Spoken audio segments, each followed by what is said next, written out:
Hello and welcome to the Scotland Dev Diary. Today we're going to be looking at all of the features and flavour that's common with this lovely country up in the north of the British Isles.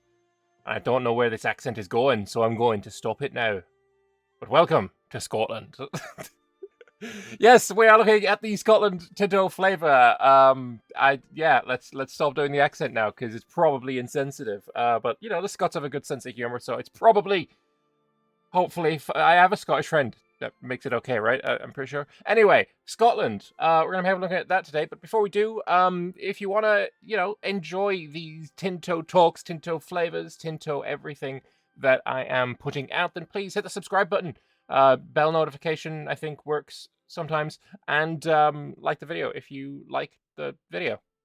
Makes sense. Anyway, let's get into the Tinto flavor. The 10th one. We are looking at Scotland.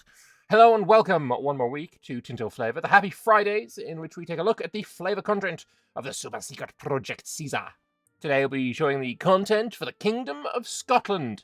So, without further ado, Scotland is once again in peril. A mere generation ago, our national hero Robert the Bruce freed us from English rule alongside the famous martyr William Wallace. Now his successor, the Bairn King David II de Bruce, lies exiled in France as our loyal nobility continues their struggle against Balliol, the English king's lackey, who falsely claimed the Scottish throne. Though the people of our realm are currently united in our cause, this is not guaranteed to last. Embedded in our kingdom are deep cultural and societal divisions, especially between the wealthy English-speaking Scots burghs of the lowlands and the Highland people who dwell in the inland hills. The fate of Scotland is at risk. A mere generation ago, the illegitimate King Robert the Bruce expelled the English from the country and crowned himself king. Okay, so this is the Balliol flavor text. This is the Scotland flavor text. Obviously, Balliol is they start at war with Scotland. A mere generation ago, the illegitimate King Robert the Bruce expelled the English from the country and crowned himself king. As the legitimate heir of the previous king, John de Balliol, his son, King Edward de Balliol, has laid claim to the Scottish throne.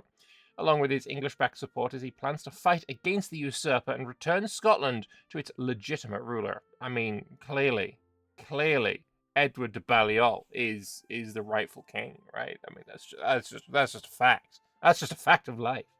And then we have Sir Andrew de Murray as the alternative. Don't look at the stats, right? He's got a crown. That makes him more legitimate. Look, he's got whatever this is called. He's they're in the same room. They took the portrait in the same room, which, I mean, they're clearly, there's some collusion going on. There is definitely some collusion going on. But anyway, lovely bit of flavour at the start. The only problem for Scotland is that it starts in a civil war between the followers of King David, who's exiled in France, and those of King Edward, nominally backed by England. This makes for a very different and interesting setup. Therefore, as always, please remember that any, work in progress stuff. The starting situation of the Scottish Civil War. So, the Isles, I'm pretty sure this is where, like, Edinburgh is. No, here is Edinburgh, right? And then Glasgow's here. I don't remember geography. But either way, that's the starting setup. And the starting diplomatic situation, I believe that's... Okay, so guaranteeing, we now know what that looks like. France is guaranteeing while England is an enemy, and has selected Scotland as a rival. The King, Edward de Balliol, is backed, protected by England. It's got its vassal, I guess that's... Yeah, okay, so this is not Balliol, this is the Lordship of the Isles, and it's a vassal of Balliol. Okay. And then, obviously, war. Very cool.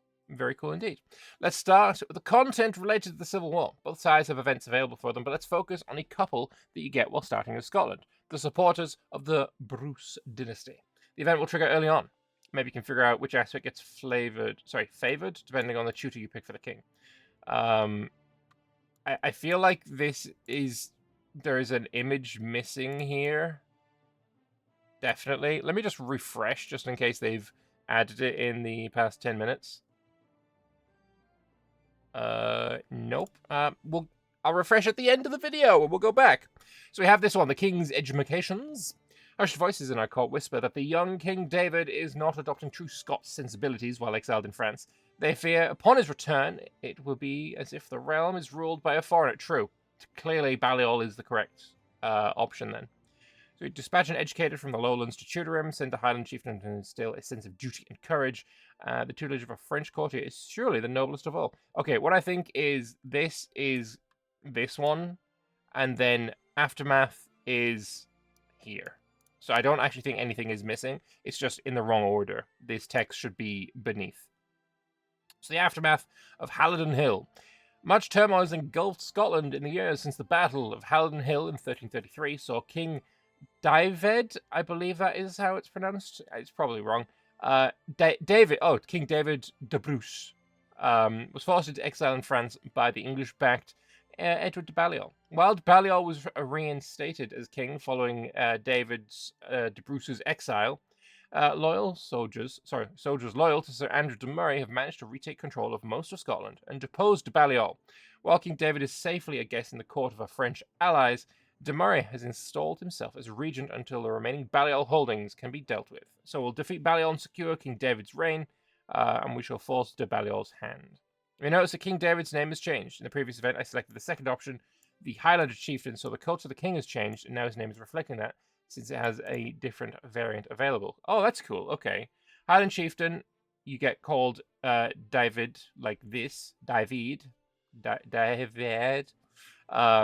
Lowlands will probably be David, and then if you choose French, David, maybe, with the E on the end of the David, maybe, I don't know. We made it so the outcome of the Civil War is not an instant end game. If while playing in Scotland you lose to Balliol, an event will pop up and you can decide to continue playing with them or not. That's up to the player. This would be the result then. So if you play Scotland, you lose to Balliol, then you can play as the Balliols. Very cool. King Edward de Balliol ruling over the once again unified Scotland. Good for him. Okay, I'm not sure I like that especially too terribly much, maybe potentially. Because then doesn't the meta, the best way to play as Scotland, either or, if I want to play as Balliol, a Balliol Scotland, then I start the game as Scotland and intentionally lose to Balliol. And if I want to play as Balliol, I'll start as Scotland and lose to Balliol, and then, you know what I'm saying? Like, the absolute best way to play this is to, like, get the war out of the way as soon as possible so the pops don't die and just lose as quickly as possible. That's a little bit awkward. So I'm not sure I'm super in favor of this. But, either way. Let's now move towards the structural content you might find while playing with Scotland. This is a unique starting government reform. We have the Shires of Scotland, introduced by King Malcolm III at Dunkeld. The Shire system divides Scotland into administrative counties, with each shire having its own structure. So we got progress to aristocracy and individualism. Maximum tax goes up, tax efficiency goes up, maximum rural control goes up, and levy size goes up as well. It's pretty good. It's pretty good rural government reform. I'm not gonna lie, it's pretty good. Scotland also has some unique privileges for the lairds, the nobility. So we have here the Scottish clans giving progress to traditionalist, taxes for the noble estate and nobles levy size going up. It also gave the nobles power. It was implemented at the start of the game. The people of Scotland, more prominently in the rural north, have been traditionally organised into multiple clans, each one united in both terms of kinship and geographical location, and owing allegiance to their own local clan chief. Clan gatherings and interrelation among them is what drives Scottish politics. We have the commissioners, which is the burghers, giving some satisfaction and power to the commissioners, progress to plutocracy and max urban control. The loyal burgh commissioners, representing the Crown Charter's burghs of Scotland, convene to safeguard their privileges, regulate commerce, and advise the Crown. Through their collective authority in the Convention of Royal Burghs, they ensure Scotland's trading towns remain vital to governance, economy, and law, standing as counterweight to noble and clerical power. And we have the clans, which is the tribesman estate. It's the way that they're representing the Highlanders from the pop-type perspective, which also allows us to have them operating as different estates. Okay, that's very fair. There's almost 9,000 of them there. They don't have, they do have 4 privileges, but I guess these privileges don't all have artwork yet, including the United Scottish Heritage, giving some power and satisfaction to the tribes, to the clans. Monthly development going up by a very, very small amount, but, that adds up. Monthly control as well. It can't be removed. Okay, fair enough. For generations, the clans of the rural Northern Highlands have retained their Gaelic identity, while the clans of the Lowlands have largely developed their own Scots culture. Despite differing practices, the clans of the Highlands and Lowlands will set aside their differences to fight foreign adversaries threatening Scotland. So we have the man rent. By engaging in contractual conscription work. Okay, so it literally just does mean you're renting a man. Yeah, that's renting a man. Fair enough. Many members of the clans enter service in the various fortifications of their most influential families. We also have the fosterage privilege, giving research progress. This seems like a pretty good one, but 50% power is kind of cracked. Ensuring the tutoring of the next generation of clans through their fosterage in neighboring families, they will ensure the passing of knowledge and cement bonds of kinship and alliance between them. We have the Creech. Again, if I pronounce any of these badly, sorry. The cultivation and growth of cattle and livestock that we have procured through warfare and raiding is a great way to ensure the prosperity of the clans and people. I have a feeling that Scotland will be able to raid Northern England and stealing our cows. I don't like it.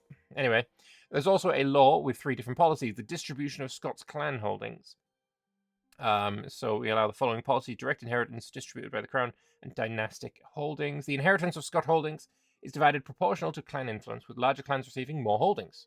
Clan holdings are passed directly to the heir unless a title is revoked or goes extinct. So we'll have a look at those now. So direct inheritance, less crown power, the satisfaction goes up, speed of integration goes down, monthly legitimacy, you've got the tribe's power. Okay. Holdings and titles are retained within a clan, only reverting back to the crown when a clan lineage goes extinct. We get distributed by the crown, also lowering crown power, but not by as much. Get legitimacy up, tribe's power goes up a bit. Okay. Newly established holdings and titles are assigned by the crown's preference. Larger clans are typically favored as allies by the crown and receive the lion's share of their titles. And we have dynastic holdings, revoke privilege cost minus 25%. I feel like that's probably going to be pretty good.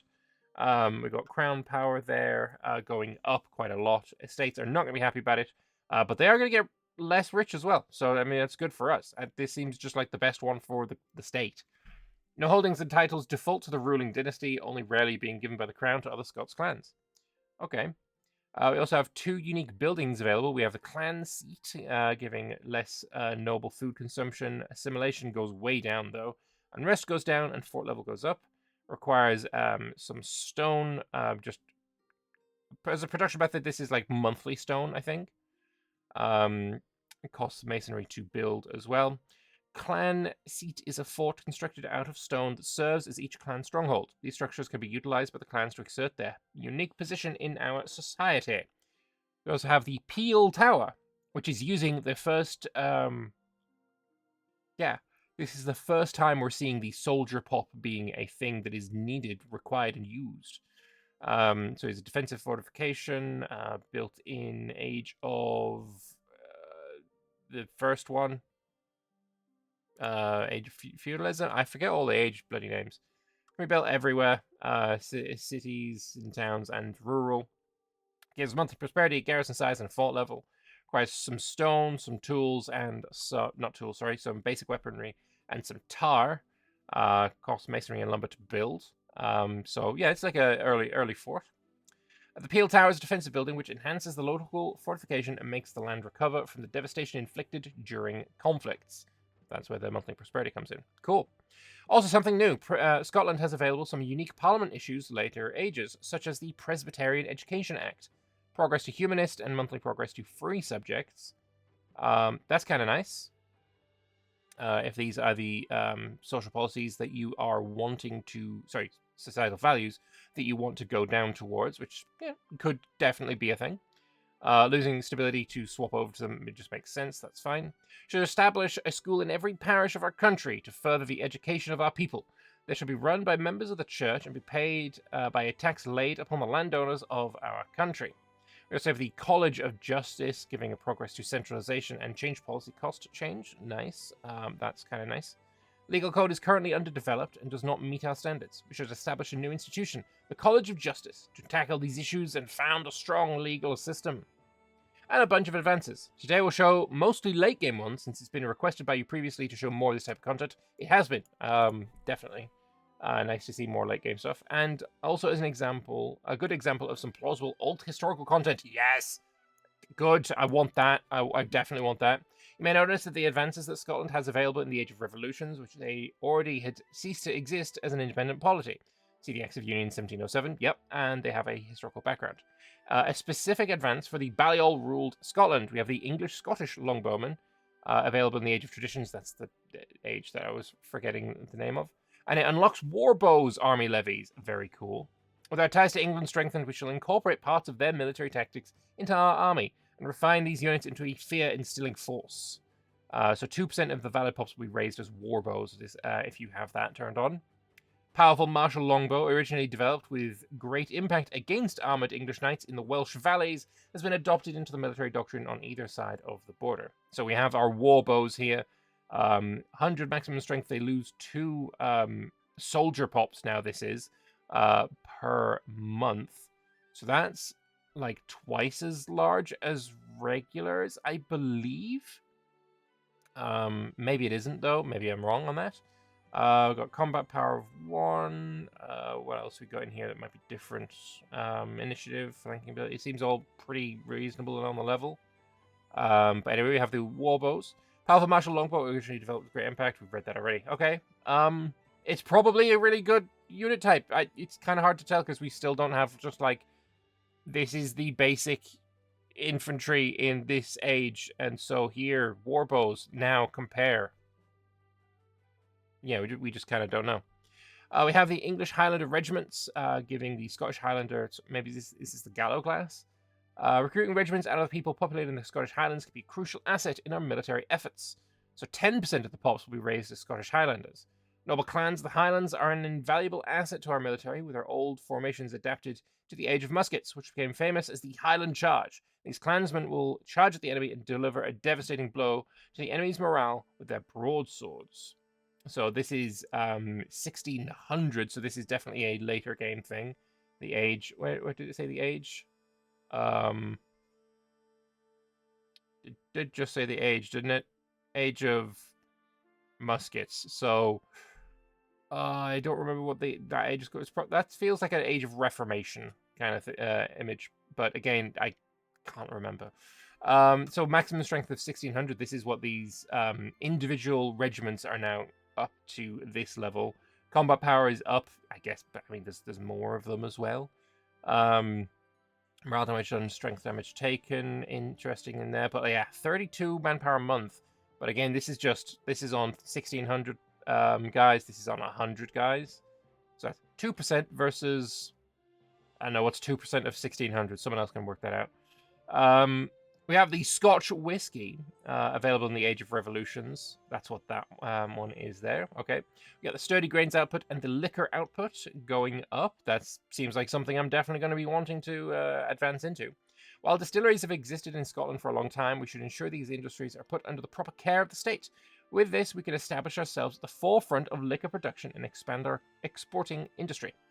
We have the Scotch whiskey distilleries here, sturdy grains, some pottery, some glass, and then you get some liquor on the end of it. Usually made from barley, Scottish whiskey has a unique flavour to it, making it widely successful. We also have the Scottish Enlightenment, giving cultural influence and monthly a huge amount of research progress. Hell yeah. Rapid advancements in philosophy, political economy, and medicine are leading to a plethora of accomplishments by our fellow countrymen that will propel Scotland to the forefront of global innovation. This period of Scottish Enlightenment can be a very powerful tool for us on the world stage. And related to the latest, there is a late game event which may lead you to getting this important work of art. We have The Wealth of Nations by Adam Smith. It's a masterpiece treatise created in 1776. The The wealth of nations lays the foundation for a modern economic system through the idea of a free market, while also detailing the downsides of a mercantilist economic system. While Smith's economic theory has been met with skepticism, other nations have expressed interest in testing the waters of his framework. There is much more, but that's all for today. St. Dave and Roger will be replying instead of Pavia. Okay. And if you want to see those replies, how about you subscribe and click the bell, because on probably Sunday I will be making a video going over the replies to this dev diary, to Wednesday's insanely good dev diary based on all of the interesting changes based on our feedback. And that is going to be a good time. But as for Scotland, what do I think about Scotland? I think it's going to be an interesting playthrough. We also have a little bit of tease of, Durham being not independent, but a vassal situation there. Makes we saw a little bit of that already.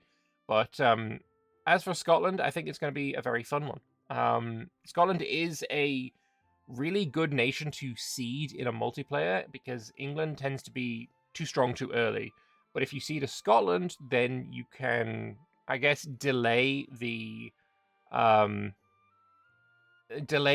Great British, power spike in EU4 at least. And I think it's probably going to be a relatively well-seeded tag in our EU5 multiplayer games as well. I'm interested in trying it. Obviously, the Balliol side is clearly the based and correct version. But yeah, I think either side is going to be a lot of fun. So I'd love to know what you guys think. So please do leave your thoughts in the comment section below. I'll be interested to hear them. But until probably Sunday, thank you very much for watching, and bye-bye.